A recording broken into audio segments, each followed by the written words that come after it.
বল্টু, আমি তো মোবাইল দিয়ে টাকা ইনকাম করতে চাচ্ছি, কিভাবে আমি কম সময়ে মোবাইল দিয়ে টাকা ইনকাম করব? আপনি যদি ফোন দিয়ে সহজে ইনকাম করতে চান তাহলে আপনার বেশি কিছু করতে হবে না, মোবাইলটা বিক্রি করে দেন। ভাই 5টা টাকা দেন।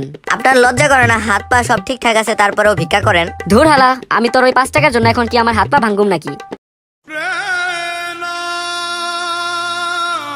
বল্টু, তুই বড় হয়ে কি হবি? স্যার, আমি বড় হয়ে গবেষক হব। ও, ভালো কথা। তো বড় হয়ে তুই কিসের গবেষক হবি? সেটা নিয়েই গবেষণা করছি। আচ্ছা বল্টু, বলতো, ছেলেরা যেখানে যায় সাথে করে ফোন নিয়ে যায়, কিন্তু সব জায়গায় বউ নিয়ে যায় না কেন? কারণ ফোন তো ইচ্ছা করলেই সাইলেন্ট মোডে রাখা যায়। কিরে বল্টু, তোর মন খারাপ কেন? স্যার, আমার গার্লফ্রেন্ড হারিয়ে গেছে। তোর গার্লফ্রেন্ড হারিয়ে গেছে তো থানায় গিয়ে পুলিশকে জানা। না না, এটা করা ঠিক হবে না। কেন? না মানে, এর আগে আমার একটা বাইক হারিয়ে গেছিল, এটা আমি থানায় গিয়ে জানিয়েছিলাম। তারপর? পরে তারা বাইকটা খুঁজে পেয়ে 15 দিন ব্যবহার করে আমাকে ফেরত দিয়েছে।